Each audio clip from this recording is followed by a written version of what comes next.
For thousands of years, a single name has whispered through the hidden corridors of wisdom: Hermes Trismegistus, the Thrice Great. A teacher, a myth, a symbol of pure intelligence that bridged Egypt, Greece, and every mystery school that followed. His words became the foundation of Hermeticism, a philosophy that claims to hold the keys to reality itself.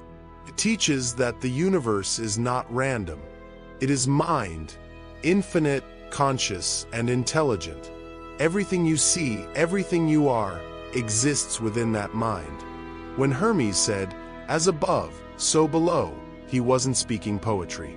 He was describing the structure of existence, how the vast cosmos mirrors the smallest cell, and how your inner world shapes the outer one. Most have heard that phrase, but few understand its depth. As above, so below means that every plane of reality, physical, mental, spiritual, reflects the same laws. Whatever happens on one level ripples through all the others. That's why a thought can transform your body, why emotion can shift matter, and why intention, when aligned, bends probability. It's the simplest statement of the most profound truth. Consciousness is the architect of reality. At the heart of Hermeticism are 7 timeless principles, recorded in a mysterious text called the Kybalion, written by 3 anonymous initiates in the early 1900s. They never revealed their names, claiming that Hermetic wisdom doesn't belong to any one person, but to all who can understand it. These 7 principles are said to govern everything, from the motion of galaxies to the pattern of your thoughts. The first is the Principle of Mentalism. It declares, the all is mind. The universe is mental. What we call reality is a manifestation of infinite consciousness, the same way a dream appears inside a dreamer. Matter, energy, and form are different densities of the same mental substance. Change your mind, and you begin to change your world. This isn't wishful thinking. It's the root of every spiritual and scientific law. The Hermetic Masters understood that all transformation begins in thought, and that every external shift starts from within. The second principle is correspondence, the law behind as above, so below. It explains the repeating symmetry of existence. The orbit of electrons around a nucleus mirrors planets around a sun. The branching of trees mirrors the flow of veins in the human body. Each scale of creation imitates the one above it. Understanding this law means understanding that your personal evolution influences the collective, and the collective influences you. You are not separate. You are a fractal of the all. The third principle is vibration. Nothing rests, everything moves, everything vibrates. In the Hermetic view, there is no stillness in the universe. Even what seems solid is vibrating at a specific frequency. Your emotions vibrate. Your thoughts vibrate. When you change your vibration, you change what you attract, because resonance governs connection. 2 frequencies in harmony amplify each other. That's why joy attracts more joy, and fear attracts its reflection. The fourth principle is polarity. Everything has its pair of opposites, light and dark, heat and cold, love and hate. But opposites are not enemies. They are the same thing at different degrees. Cold is simply less heat. Hate is less love.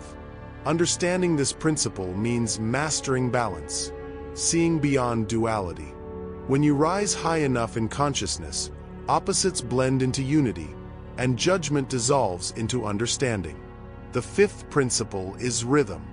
All things rise and fall, expand and contract, inhale and exhale. The pendulum swings in both directions, and the Hermetic initiate learns to move with it consciously. When you're in alignment, you can ride the rhythm instead of being controlled by it. This law is why everything, success, sorrow, creation, destruction, comes in waves. Nothing stays permanent because movement is the essence of life. The sixth principle is cause and effect. Nothing happens by chance. Every event is the result of a chain of causes extending back to the beginning of time. But Hermes taught that the wise are not slaves to this chain. They become its masters. When you act consciously, you stop being a pawn of circumstance and become a cause in yourself. You start shaping outcomes instead of reacting to them. And the seventh principle is gender, not in the physical sense, but as universal polarity. Every form of creation requires a masculine and feminine element, active and receptive, logic and intuition, energy and matter. Within you, both exist. The Hermetic initiate learns to balance these forces, to unite thought and feeling, will and imagination, action and surrender. Creation begins when these two merge in harmony. Together, these seven principles form the core of Hermetic wisdom. But they are not just ideas, they are keys for transformation. Hermes called this process mental transmutation, the art of shifting vibration, thought, and state at will. If the universe is mind, then changing your mental frequency changes your reality. Fear can be transmuted into courage, ignorance into understanding, limitation into possibility. The mind is the philosopher's stone that turns lead into gold, the gold of consciousness. The three initiates who compiled the Kybalion didn't invent these ideas. They preserved them. Their goal was to transmit Hermetic truth in a way modern seekers could grasp. They wrote that all power is within, and that mastery begins when one aligns their inner world with the universal laws. It's a manual not just for knowledge, but for liberation. If you're beginning to see how these laws interconnect, pause for a moment. Imagine the universe as a living organism, infinite layers of mind thinking through itself. Every cell, every soul plays a role in that thinking. The same patterns that form galaxies form your thoughts. You are not just in the universe, you are the universe expressing as you. For the Hermetic initiate, enlightenment isn't about escaping the world. It's about perceiving it correctly, recognizing the divine mind behind all forms. When Hermes said, "The lips of wisdom are closed, except to the ears of understanding," he meant that truth cannot be given, only realized. Each law is a mirror. Look deeply enough into any of them, and you'll see yourself, the same consciousness that designed the cosmos. If you've ever felt that reality is more fluid than it appears, that thought and emotion ripple outward in ways science can't yet measure, then you're already walking the Hermetic path. Because this path begins not in temples or rituals, but in perception. The world around you becomes the classroom, and every moment the teacher. The Hermetic masters taught that awakening is remembering. Remembering that you are not powerless, not separate, and not trapped in chaos.